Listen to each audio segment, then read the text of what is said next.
as we continue with the experiential guide, oops, I don't think that's going to quite fit in. There we go. Experiential guide. Okay, so we're doing chapter 4, the struggle for power. Leaving behind the secluded beauty of Vincente Lodge, our character and Will travel deep into the mountains, continuing their journey to the highest peaks. Stay alert, said Will, because the coincidence will now occur regularly, and you must watch events closely. As if on cue, the two stop for the night and witness a volatile scene between family members at dinner. As our adventurer ponders the idea that energy flows between people, he and Will unexpectedly encounter a psychologist who is studying human conflict. Experiencing the movement of energy firsthand, our character is by turns captivated by Marjorie, the researcher of Vincente, and interrogated by Jensen, an archaeologist who also pursuing the manuscript. As he comes under the influence of Jensen, he becomes confused and rattled about what to do next. Will appears just in time to keep him on his search for the rest of the manuscript. The fourth insight. The fourth insight tells us that humans compete for energy with each other. We do this unconsciously in every encounter. By observing our own and others' interactions, we can become conscious of this competition and begin to understand the underlying nature of human conflict. As we become more aware, we also come to realize that energy gained in this way doesn't last very long. Further awareness brings us to realization that the true energy we seek comes from a universal source. We don't need to secure it from another person. We begin to release these habits as we increase awareness of our tendency to control, undermine, second guess, and please others. The struggle for power. Our struggle for power might start as early as the first bellowing cries we make announcing our entry into the world. Our survival instinct is accompanied by the psychological and spiritual needs for security, intimacy, financial well-being, a sense of belonging, recognition, and control over our lives. Trying to keep our needs in some kind of balance underlies everything we try to accomplish in the outer world. When one need is lacking, we tend to focus all our energy to get that need met. Early childhood. The having to be in control in order to maintain energy is a situation that begins in childhood. As children, we depend on adult caretakers for our survival, and we develop very specific ways to get energy from our family system. Getting enough love to feel secure and enough recognition to help us build an identity is crucial to our development. Anne Frank, who wrote with such a perception about her family life in Anne Frank, The Diary of a Young Girl, expressed her feelings about the balance of power between herself, her sister Margot, and their father. With Daddy, it's different. If he holds Margot up as an example, approves of what she does, praises and caresses her, then something gnaws at me inside because I adore Daddy.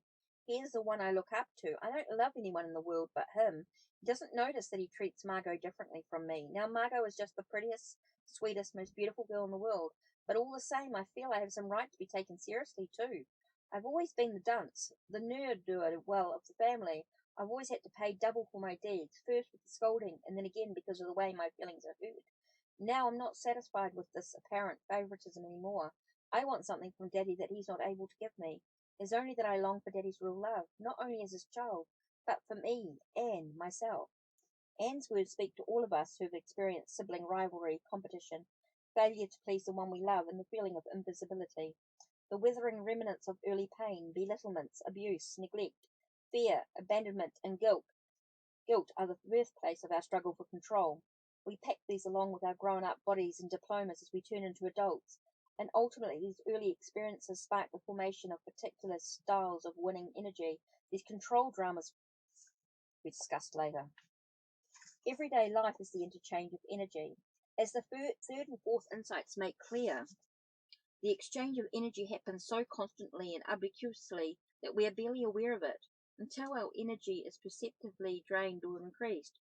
One model for interchange of energy was brilliantly described in the 1960s by Eric Byrne, MD, is called a transactional analyst.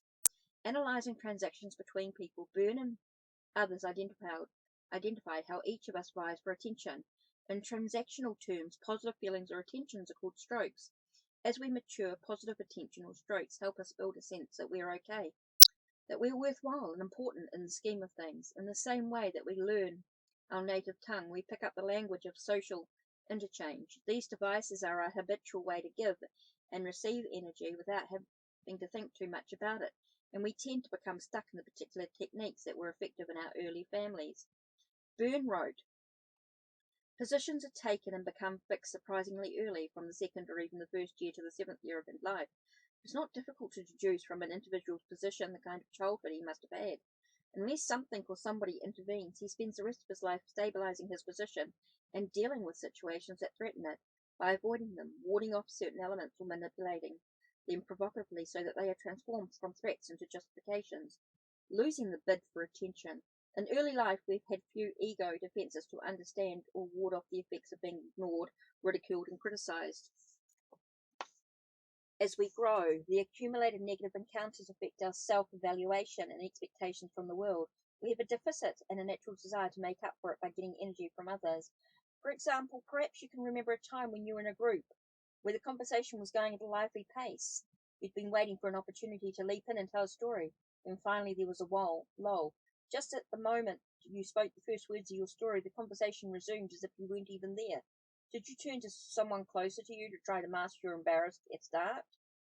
In that instant, you lost energy. In order to regain it, you had to hook that person into your energy and get his or her attention away from the general conversation.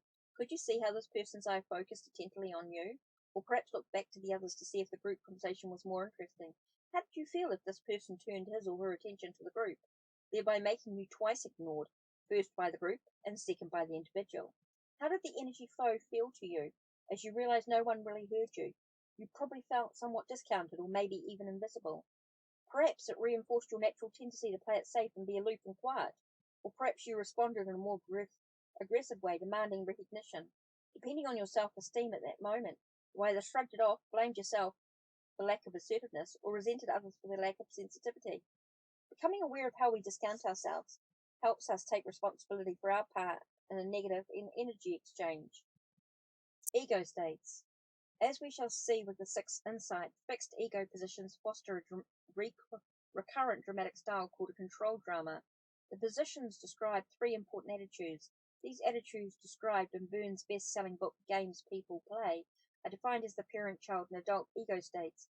The parent ego states correspond to the more aggressive intimidator and interrogator control dramas. The child ego states correspond to the more passive poor me aloof dramas.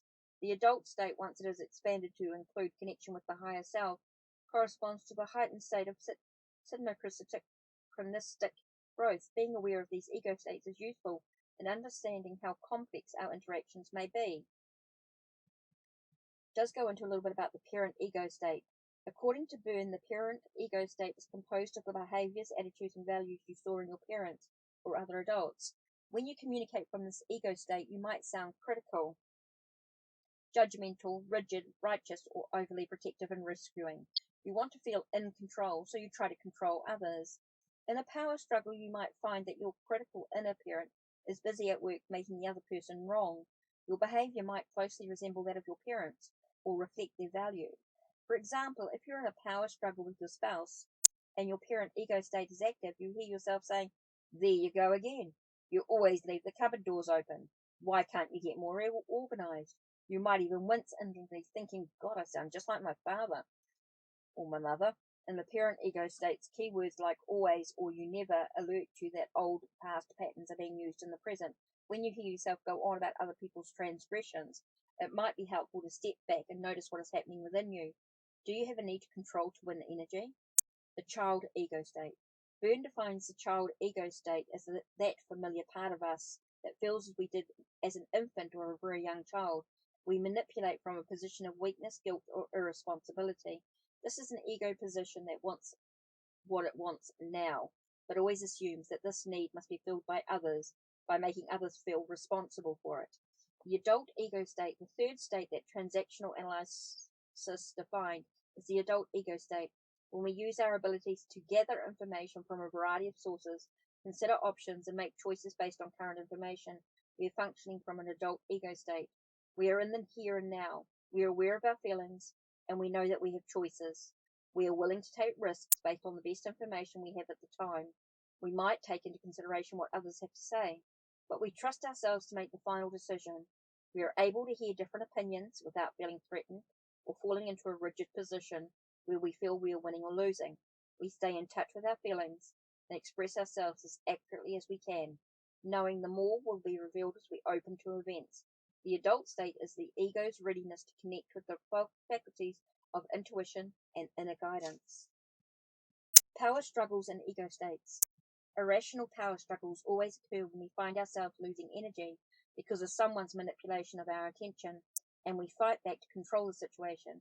In order to begin to unhook ourselves from the need to control, the best thing we can do is focus on our feelings in the moment that we feel caught or anxious.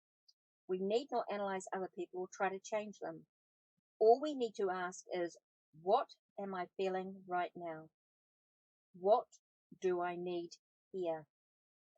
Once you've contacted your inner self and gut level feelings, you can move into an adult mode, agreeing to disagree, not needing to win. Then shift your attention to tapping into the universal source of energy. Begin to become aware of your daily interactions and see if you tend to communicate from your parent, child, or adult voice. Notice the difference in energy flow between your peers and those above and below you in the hierarchy at the workplace. How authentic are you being? Do you edit or block your energy flow with anyone? With whom do you stay in your adult ego state most of the time? Games people play. When certain patterns are used repetitively, they become like games between people. Dr. Byrne has shown that the variation for bids for attention is almost endless. In these games, we see the tug-of-war as described as the fourth insight. Even without an in-depth analysis of the rules of these games, their names aptly describe situations that we've all encountered with our families, friends, and co-workers. For example, a classic interrogator aloof game is "Why don't you? Yes, but." In this exchange, the person playing the yes, but role listens, but finds something wrong with every statement offered by the other, keeping the energy flowing toward him by resisting all suggestions of a solution to the stated problem. When the yes but person has drained the problem solver of any further solutions, he or she has the option of moving on to someone else, or replaying the game later or with a different problem. A popular poor me game defined by Byrne is "Look how hard I've tried." This one is played from the child ego state and reinforces helplessness and lack of accountability.